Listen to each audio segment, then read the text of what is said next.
समुद्र की गहराइयों में एक ऐसा क्रिएचर छुपा हुआ है जिसे लोग कहते हैं डूम्सडे फिश, यानी प्रलय की मछली।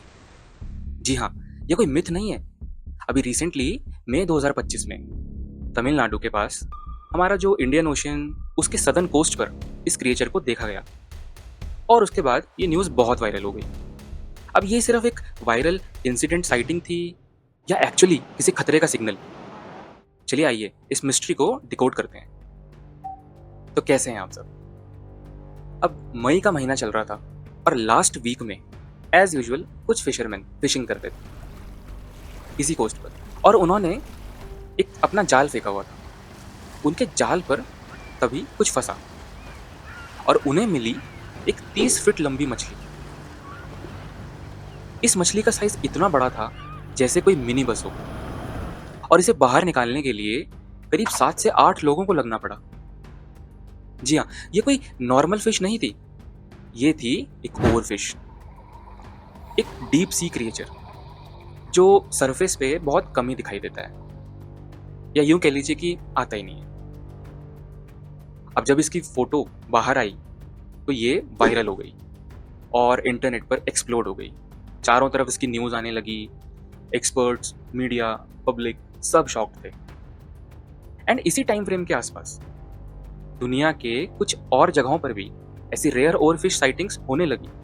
अब तमिलनाडु के बाद ऑस्ट्रेलिया के तस्मेनिया में भी इस ओवरफिश की साइटिंग हुई। उसके बाद न्यूजीलैंड में भी 2 ओवरफिश मिले, पर जिसमें से एक तो हेडलेस था। इवन बीते साल अगस्त 2024 में भी कैलिफोर्निया में एक ओवरफिश देखी गई। ओवरफिश का साइंटिफिक नेम है द गैलिकस ग्लिस्नेक। ये हमारी दुनिया की सबसे लंबी बोनी फिश है, बोन्स वाली, और रहती है करीब 200 से लेकर 1000 मीटर डीप अंडर वाटर, जहां ना लाइफ होती है ना light, as we know it.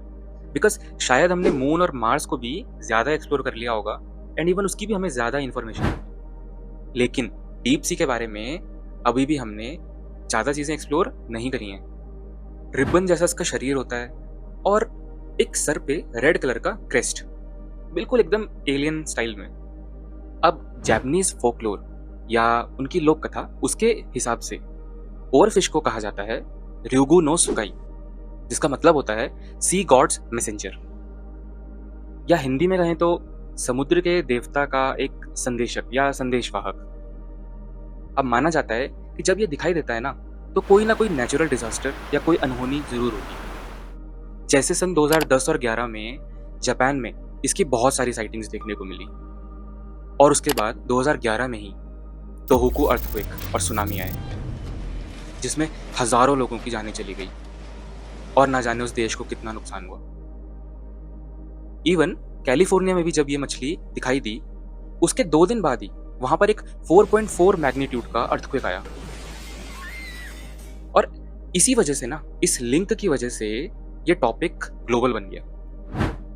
तो यार देखो, कहानियां और थ्योरीज तो ना बहुत हैं, लेकिन आप लोगों के मन में भी ये सवाल हो कि क्या इसका कोई कोरिलेशन है ऐसे किसी डिजास्टर के होने से? तो चलिए जरा साइंटिफिक पॉइंट ऑफ व्यू देखते हैं और समझते हैं कि साइंस क्या कहता है।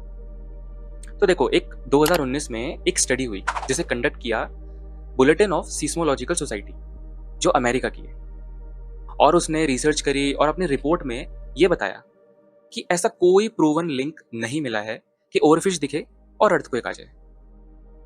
तो फिर अब सोचने वाली बात यह है कि तो ये सरफेस पर दिखाई क्यों थी? अब इसके पीछे ना टॉप 3 रीजंस बताए हैं साइंटिस्ट ने, जिसमें से पहला रीजन है इलनेस या इंजरी, यानी जब ये मछली बीमार होती है या किसी तरह से इंजर्ड होती है तो ये डिसओरिएंटेड हो जाती है। इसके बाद दूसरा रीजन जो बताया है वो बताया है ब्रीडिंग। कई बार ब्रीडिंग करने के लिए भी ये डीप सी से मूव करके शैलो वाटर की तरफ आ जाती है। और जो तीसरा रीजन है, जो आई थिंक सबसे ज्यादा इंपॉर्टेंट है, वो है इन्वायरमेंटल चेंज, यानी ओशन वार्मिंग, या फिर जो हम पॉल्यूशन करते हैं, या फिर जो शिप्स होती हैं जिनमें सोनार लगे होते हैं और बड़े हाई फ्रीक्वेंसी के वेव्स हम डीप सी में भेजते हैं। ये जो क्रिएचर्स होते हैं ना, ये इस वजह से काफ़ी डिस्टर्ब हो जाते हैं। अब बिगर पिक्चर की बात करें तो ओवरफिश जो है ना, वो सिर्फ एक डीप सी का क्रिएचर नहीं है। ये एक इंडिकेशन है कि हमारा जो ओशियन इकोसिस्टम है वो स्ट्रेस में है। Deep sea pollution, global warming, overfishing, ये सारे फैक्टर्स की वजह से कहीं ना कहीं हमारे ओशन का जो डेलिकेट बैलेंस होता है ना, वो बिगड़ जाता है। ये डीप सी हमेशा से एक मिस्ट्री रहा है और यहाँ पर ऐसे अजीबोगरीब जानवर हैं, जैसे कुछ हैं जो खुद ही रोशनी पैदा कर रहे हैं, जिन्हें हम बायोल्यूमिनेसेंट बोलते हैं। वहीं कुछ हैं जिनकी आंखें बहुत बड़ी हैं, वो सुबह दिन रात हमेशा परफेक्टली देख सकते हैं। तो कहीं ना ये एक इंडिकेशन है कि हमें भी अपनी एक्टिविटीज को कंट्रोल में शायद लाना पड़ेगा। तमिलनाडु के इस इंसिडेंट के बाद ये एक वॉर बन गई है बिटवीन साइंस एंड सुपरस्टिशन। अब यार आपका क्या मानना है, ये सच में डिजास्टर का एक सिग्नल होती है या बस ऐसी एक साइटिंग है और इसे इग्नोर कर देना चाहिए? कमेंट करके बताना आप क्या सोचते हैं। और अगर वीडियो थोड़ी सी भी पसंद आई हो तो वीडियो को लाइक करना, शेयर करना और ग्राउंड वाई को सब्सक्राइब करना। और हाँ, वो नोटिफिकेशन बेल भी दबा देना ताकि आपको हमारी अगली किसी भी वीडियो का नोटिफिकेशन सबसे पहले मिल जाए। मैं हूं शिवम, हम मिलेंगे जल्दी ही एक और रियल लाइफ मिस्ट्री स्टोरी के साथ। तब तक के लिए take care and stay curious.